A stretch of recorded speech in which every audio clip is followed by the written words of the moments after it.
With Jonathan Gannon being named as the 43rd head coach of the Arizona Cardinals and inheriting that rye seed infested slip and slide ride that's known as State Farm Stadium. See, guys, I told you I read the comments. I saw some of y'all out there ticked off about that rye grass seed mix that they used at that stadium. But the question that now faces the Philadelphia Eagles is, do we keep this JG Vic Fangio style defense, or are we destined to start new again? What's up, Cerebral Football fans? My name is Steven Hyder. This is Gate City Sports Channel. Oh boy, Jonathan Gannon.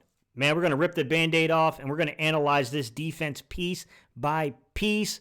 Open and honest opinion about what I think about the system and whether or not we should maybe look into retaining someone who can operate this system. All right, y'all. Let's get into it. In terms of PFF's grading, which are subjective and I don't love, but useful for our conversation currently, the Philadelphia Eagles had the number one ranked pass rush in the NFL in terms of their grading system, which if you go over and you check out something like Pro Football Reference, you can see that they did finish number one in sacks with 70 on the season, and number two in pressure percentages, pressure rate at 25.5, which was 0.1 percentage behind Dallas at 25.6, so very successful from a pass rush standpoint. Now, in terms of coverage, they ranked fifth from the grading, which kind of you can see play out if you go over and you look at something like their DADOT, so that's depth of target when they're actually targeted, so filtering out like throwaways. They finished pretty much right around like seventh place there. In terms of their actual run defense, they finished 335th. No, I'm joking. They finished 14th in run defense, which was a drastic tick up, finishing in the top half of the league from where this team started, right around that week 8, week 9 situation where we end up having to turn around and sign two veteran defenders to come in here and help shore up the run defense. So from a grading standpoint, we can see the numbers look good if that's all you're judging things by, if that's the criteria.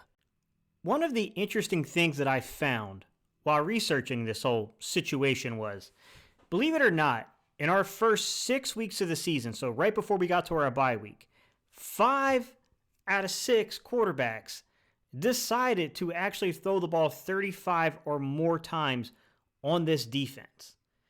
I'm going to tell you why that's important, because the only quarterback that didn't do that was Trevor Lawrence, which was one of the best quarterbacks we played all year, and that was in a monsoon game, so there's circumstances there. But following our bye week, from week 8 all the way through to the end of the season, only 3 other quarterbacks dared to throw the ball 35 times or more on the Philadelphia Eagles. Week 8, Kenny Pickett, so still in that same time frame. It's just, separated by the bye week. Week 16, Dak Prescott. Week 18, Davis Webb, in just kind of a no one cares type game environment. I think that means something.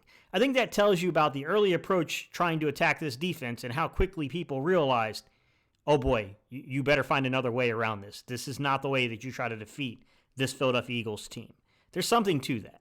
The counter argument I often hear to this point about how good our pass defense was on the season is, yeah, but who were the best quarterbacks you guys played on the year? And there is some complexity to that point. I kind of agree with somewhat to where they're going. But I want to make a counterpoint myself here in a second, guys. But to their point, who were the best quarterbacks we played? In my opinion, if I was judging it, who are the 10 best quarterbacks on the season?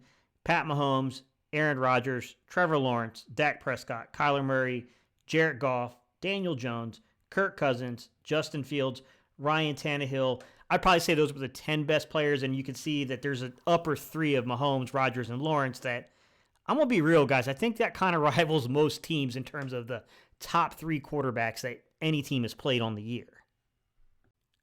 I've coached, scouted, and played this game too long to be suckered, to be fooled, to be brought into these nonsense hot takes.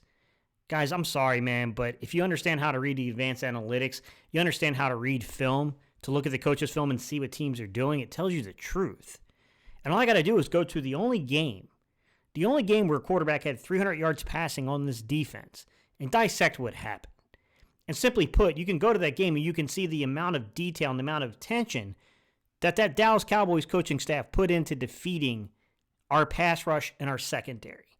I'm sorry, guys, but when I'm looking at a basic inside kind of run play here, what I'm seeing is the attention to detail to try to draw the defense's eyes, to try to create a 2x2 stacked receiving set, to make sure that there's some kind of communication out there with your defense, try to get that secondary communicating to see what it can do, but also in communicating and doing that, spreading you out. You're spreading guys and you're trying to move them out of the box, right? Then I look and I take a look at the running back and the quarterback, and I see a quarterback that is aligned in the shotgun, so you can't cue in on whether or not he's reading you or not, so he could be doing a zone read on you. And your running back is in a pistol formation, so he's offset, so you don't know which direction he's going. That's a lot of deception there. A lot of deception there. Anytime I see a coaching staff that is that dedicated to not only trying to confuse your secondary, but also spread you out to create favorable matchups inside the box, mostly against what is a three-man front there, and then try to run power on top of that. I'm sorry, but as a guy who's coached, scouted, played the game before, I don't know how else to take that. I'm going to say that is an incredible form of flattery. That's on our coaching staff for not then taking the respect that they were shown and then coming back and countering some of those punches. What I think is the most damning thing about all the talk is when you break it down and you look at the three best quarterbacks we played on the season, which are, in my opinion, Pat Mahomes, Aaron Rodgers, and Trevor Lawrence. Not one of those dudes threw the ball over 30 times. That is not the approach they took to attack our defense. Largely put, the quarterback had the ball removed from their hands. The quarterback was there to make smart, sound decisions and keep the vehicle running. Operate the offense, don't try to play hero ball. That was really the ticket to beating us.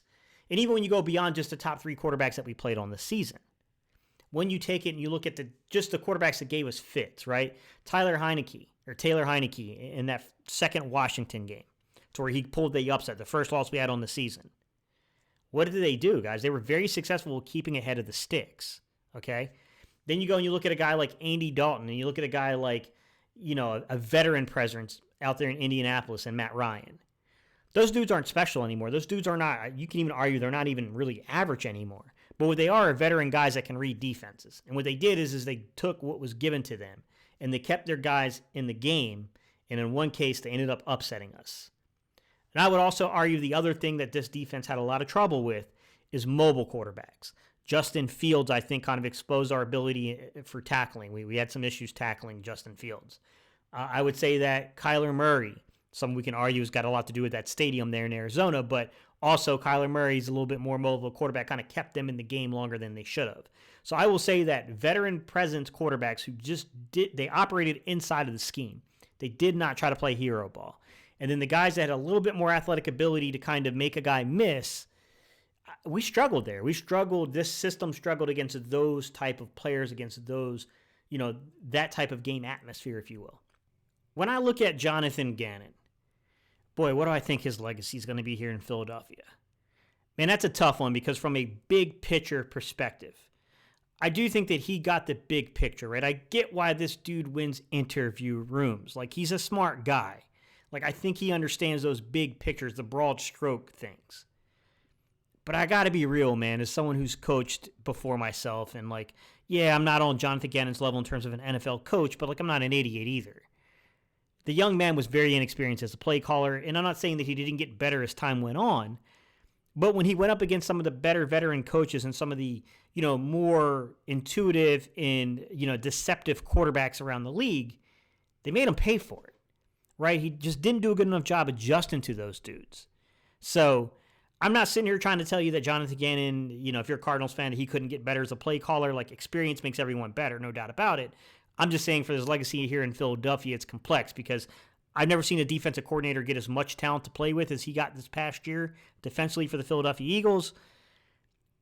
In some ways, he really, really did a good job here. In other ways, man, he kind of let us down. I'm going to be real. I got to call a spade a spade. He let us down and he failed us situationally with play calling. He wasn't experienced enough. I'm sorry, but some dudes just straight up, they took him to the woodshed and they whipped him, to be quite honest. So, complicated history is what I'm going to say here. All right, y'all. I appreciate y'all's time and attention, guys. I'll see you guys on the next video.